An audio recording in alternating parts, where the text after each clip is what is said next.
അതായത് ഒരിക്കലും ഖുറാന്റെ ആയുഹൽ മുസ്ലിമൂൻ എന്ന് പറഞ്ഞിട്ടില്ല, ആയുഹൽ നാസ് എന്നാണ്, അല്ലയോ ജനങ്ങളെ എന്നാണ്. ഒരിക്കലും മറ്റുള്ള ഒരു മതത്തെക്കുറിച്ചും അങ്ങനെ പറഞ്ഞിട്ടില്ല. ആർക്കും എപ്പോ വേണേലും. എന്നാൽ തവളകൾക്ക് ഈ തരിമൂക്കില്ലാത്തത് കാരണം അവരുടെ തലയുടെ മീതെ വിരിഞ്ഞു നിൽക്കുന്ന ആമ്പൽ പൂവിന്റെ സുഗന്ധം അവർക്ക് ശ്വസിക്കാൻ കഴിയാറില്ല.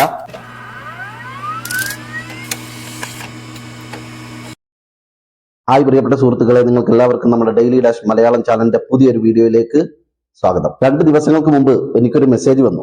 എന്റെ വാട്സപ്പ് നമ്പറിലേക്ക് ഒരു സുഹൃത്ത് ഒരു വീഡിയോ അയച്ചു തന്നിട്ട് ഇതിനെക്കുറിച്ച് നിങ്ങൾക്കൊരു വീഡിയോ ചെയ്യാമോ എന്ന് ചോദിച്ചു. കൃത്യമായി പറഞ്ഞാൽ 18-ാം തീയതി വൈകിട്ടോട് കൂടിയിട്ടാണ് എനിക്ക് ആ മെസ്സേജ് വന്നത്. നിർഭാഗ്യവശാൽ ഞാൻ ആ മെസ്സേജ് കാണുന്നത് ഇന്നലെ രാത്രിയാണ്.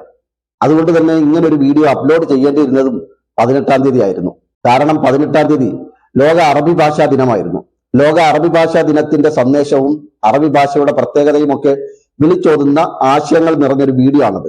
എന്നാൽ ആദ്യം ആ വീഡിയോ കണ്ടപ്പോൾ എനിക്ക് പ്രത്യേകിച്ച് ഒരു അതിശയോക്തിയൊന്നും തോന്നിയില്ല.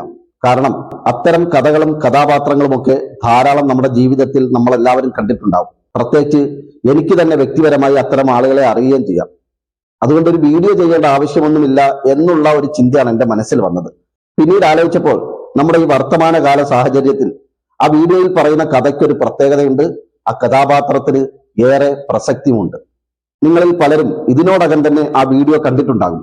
എന്നാലും കണ്ടിട്ടില്ലാത്തവർക്ക് വേണ്ടി ആ വീഡിയോയുടെ പ്രസക്തമായ ഭാഗം നമുക്കൊന്ന് കണ്ടു നോക്കാം. നമ്മളെ എല്ലാവരും ഒന്നാണ്, കുല്ലുൻ സവാവുൻ എന്നാണ് പറയുന്നത്. ഫമൻ എൽതമിസു ഫീഹി ഇൽമൻ സഹല്ലാഹു ലഹു ബിഹി ത്വരീഖുൻ ഇലാ ജന്നത്തി എന്നാണ്. ആരറിവ് അന്വേഷിക്കുന്നുവോ അവനെ അള്ളാഹു സ്വർഗത്തിൽ എത്തിക്കും എന്നാണ് പറയുന്നത്. അതായത് ഒരിക്കലും ഖുറാന്റെ ആയുഹൽ മുസ്ലിമൂൻ എന്ന് പറഞ്ഞിട്ടില്ല, ആയുഹൽ നാസ് എന്നാണ്, അല്ലയോ ജനങ്ങളെ എന്നാണ്. ഒരിക്കലും മറ്റുള്ള ഒരു മതത്തെക്കുറിച്ചും അങ്ങനെ പറഞ്ഞിട്ടില്ല.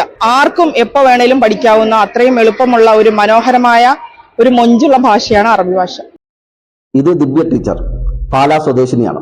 ഇപ്പോൾ പാലക്കാട് ജില്ലയിലെ കല്ലടിക്കോട് GLP സ്കൂളിലെ അറബി അധ്യാപികയാണ്. അച്ഛനും അച്ഛന്റെ ഒരു സുഹൃത്തും കാരണമാണ് ദിവ്യ ടീച്ചർ അറബി ഭാഷ പഠിച്ചത്. ദിവ്യ ടീച്ചറുടെ അച്ഛൻ അറബി ഭാഷ നന്നായി സംസാരിക്കുകയും എഴുതുകയും അറബി ഭാഷയിൽ അത്യാവശ്യം അറിവുള്ള ആളുമായിരുന്നു.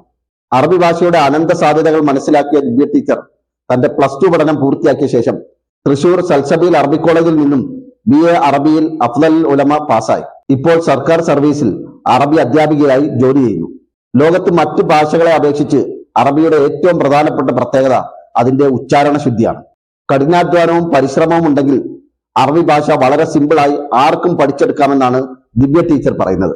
നമ്മുടെ രാജ്യത്തെ അപേക്ഷിച്ച് വിദേശ രാജ്യങ്ങളിൽ, പ്രത്യേകിച്ച് ഗൾഫ് രാജ്യങ്ങളിൽ അറബി ഭാഷ പഠിച്ചവർക്കുള്ള അനന്ത സാധ്യതകളെ കുറിച്ചൊക്കെ വളരെ ആധികാരികമായി തന്നെ ദിവ്യ ടീച്ചർ സംസാരിക്കുന്നുണ്ട്.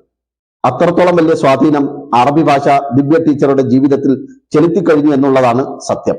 ഇനി ഇതുപോലെ മറ്റൊരു അറബി ടീച്ചർ നമ്മുടെ നാട്ടിലുണ്ട്.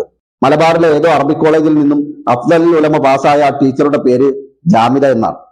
അവരുടെ ഇന്നത്തെ അവസ്ഥയും അവരെത്തിച്ചേർന്നിരിക്കുന്ന സാഹചര്യവും നിങ്ങളോട് ഞാൻ പറയേണ്ട ആവശ്യമില്ലല്ലോ. ചോക്കുമലയിൽ ഇരുന്ന കുറവൻ ചോക്ക് അന്വേഷിച്ച് നടന്നതുപോലെ കയ്യിൽ അത്യാവശ്യം വിദ്യാഭ്യാസവും ഡിഗ്രിയും ഒക്കെ ഉണ്ടായിട്ടും എവിടെയും അടയാളപ്പെടുത്താതെ സമൂഹത്തിൽ അധപ്പതിച്ചു പോയ ഒരാളാണ് ജാമിദ ടീച്ചർ. 2 മതങ്ങൾക്കിടയിൽ വിഭാഗീയത ഉണ്ടാക്കുക, മുസ്ലിങ്ങൾക്കെതിരെ വെറുപ്പ് സൃഷ്ടിക്കുക, അതിലൂടെ ഇസ്ലാമിന്റെ ശത്രുക്കൾ നൽകുന്ന നക്കാപ്പിച്ച വാങ്ങി ഉപജീവനം നടത്തുക, പല യുക്തിവാദികളുമായി അവിഹിത ബന്ധത്തിൽ ഏർപ്പെട്ട് അവരുടെയൊക്കെ വെപ്പാട്ടിയായി ജീവിച്ച് സമൂഹത്തിലെ വലിയൊരു വിഭാഗം ജനങ്ങളാൽ വെറുക്കപ്പെട്ട് എവിടെയും എത്തപ്പെടാതെ സമൂഹത്തിൽ അധപ്പതിച്ച് ജീവിക്കുക. ഭാവിയിൽ സ്വന്തം മക്കൾക്ക് പോലും നിന്റെ ഉമ്മ ആരായിരുന്നു എന്ന് ചോദിച്ചാൽ പുറത്തു പറയാൻ പറ്റാത്തത്ര മോശമായ, അശ്ലീലമായ, നീചമായ, ഭൂതകാലം പേറുന്ന കഥാപാത്രമായി പര്യവസാനിക്കുകയാണ് ഇത്തരക്കാരുടെയൊക്കെ വിധി. മാമ്പഴം എന്ന് പേരുള്ള ഒരു അറബി പുസ്തകമുണ്ട്. അതിൽ ആമ്പൽക്കുളത്തിൽ ജീവിക്കുന്ന തവളകളെ കുറിച്ച് പറയുന്ന ഒരു ഭാഗമുണ്ട്. ആമ്പൽക്കുളത്തിൽ ജീവിക്കുന്ന തവളകൾക്ക് അവരുടെ തലയുടെ തൊട്ടുമുകളിൽ വിരിഞ്ഞു നിൽക്കുന്ന ആമ്പൽപ്പൂവിന്റെ സുഗന്ധം ശ്വസിക്കാൻ കഴിയാറില്ല. അതിന്റെ കാരണം തവളകൾക്ക് തരിമൂക്കില്ല എന്നുള്ളതാണ്. ലോകത്ത് മനുഷ്യരടക്കമുള്ള എല്ലാ ജീവികൾക്കും ശ്വസിക്കാനുള്ള മൂക്കുള്ളതോടൊപ്പം തന്നെ മൂക്കിനുള്ളിൽ തരിമൂക്ക് എന്ന് പറയുന്ന ഒരു ഭാഗമുണ്ട്. അതുണ്ടെങ്കിൽ ഏതൊരു വസ്തുവിന്റെയും സുഗന്ധം ആസ്വദിക്കാൻ കഴിയുകയുള്ളൂ. എന്നാൽ തവളകൾക്ക് ഈ തരിമൂക്കില്ലാത്തത് കാരണം അവരുടെ തലയുടെ മീതെ വിരിഞ്ഞു നിൽക്കുന്ന ആമ്പൽപ്പൂവിന്റെ സുഗന്ധം അവർക്ക് ശ്വസിക്കാൻ കഴിയാറില്ല, അറിയാൻ കഴിയാറില്ല. ഇതുപോലെയാണ് ചില മനുഷ്യർ.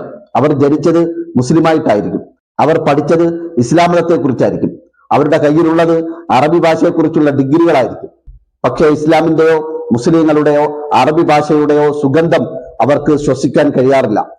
ആ സൗന്ദര്യവും സൗരഭ്യവും ഒരിക്കൽ പോലും അവർക്ക് ആസ്വദിക്കാൻ കഴിയുകയുമില്ല. എന്നാൽ മുസ്ലിമായി ജനിക്കാത്ത ദിവ്യ ടീച്ചർ, ഇസ്ലാമിനെ കുറിച്ച് വലിയ അറിവുകളില്ലാത്ത ദിവ്യ ടീച്ചർ അറബി ഭാഷയെക്കുറിച്ച് മനോഹരമായി സംസാരിക്കുന്നു. ലോകത്തെ ഏറ്റവും മനോഹരമായ മൊഞ്ചുള്ള ഭാഷയാണ് അറബി എന്ന് അവർ ഉച്ചൈസ്തരം പ്രഖ്യാപിക്കുന്നു. അറബി ഭാഷ പഠിച്ചതോടെ തന്റെ ജീവിതം മാറി മറിഞ്ഞ ദിവ്യ ടീച്ചർ തന്റെ വിദ്യാർത്ഥികളുടെ മാതാപിതാക്കൾക്കിടയിൽ തനിക്ക് കിട്ടുന്ന സ്ഥാനവും സ്നേഹവും ബഹുമാനത്തെയും കുറിച്ച് വാതോരാതെ സംസാരിക്കുന്നു. അറബി ഭാഷയോടുള്ള അവരുടെ ആവേശവും അഭിനിവേശവും അവരെ മെച്ചപ്പെട്ട ഒരു ജീവിത സാഹചര്യത്തിലേക്ക് എത്തിച്ചിരിക്കുന്നു. അറബി ഭാഷ കരഗതമാക്കിയതിലൂടെ സമൂഹത്തിലും നാട്ടിലും അന്തസ്സും അഭിമാനവുമുള്ള ജോലി നേടി അവർ അവരെ കൃത്യമായി അടയാളപ്പെടുത്തിയിരിക്കുന്നു. ലോകത്ത് ഏതാണ്ട് 28ഓളം രാജ്യങ്ങളിലെ ഔദ്യോഗിക ഭാഷയാണ് അറബി. ലോകത്താകമാനമുള്ള ഏകദേശം 130ഓളം കോടി വരുന്ന ജനങ്ങളുടെ സംസാര ഭാഷയും അറബിയാണ്. ഐക്യരാഷ്ട്രസഭ അംഗീകരിച്ച 6 ഔദ്യോഗിക ഭാഷകളിൽ ഒന്നും അറബിയാണ്. ലോകത്തിലെ ഏറ്റവും പ്രാചീനവും പ്രചാരമുള്ള ഭാഷയും അറബിയാണ്. ഞാൻ ഈ പറഞ്ഞതൊക്കെ അറബി ഭാഷയെ ആധുനിക ലോകത്ത് അല്ലെങ്കിൽ ഭൗതിക ലോകത്ത് അടയാളപ്പെടുത്തുന്ന പ്രത്യേകതകളാണെങ്കിൽ മുസ്ലിങ്ങളെ സംബന്ധിച്ചിടത്തോളം അറബി ഭാഷയ്ക്ക് രണ്ട് പ്രത്യേകതകളാണുള്ളത്. ഒന്ന്, പരിശുദ്ധമായ ഖുർആനിന്റെ ഭാഷയാണ് അറബി. 2, സ്വർഗത്തിലെ ഭാഷയാണ് അറബി. ഈ വിഷയത്തെക്കുറിച്ചുള്ള നിങ്ങളുടെ അഭിപ്രായങ്ങൾ എന്താണെങ്കിലും അത് കമന്റുകളായി രേഖപ്പെടുത്തണേ. മറ്റൊരു വീഡിയോയുമായി നമുക്ക് വീണ്ടും കാണാം.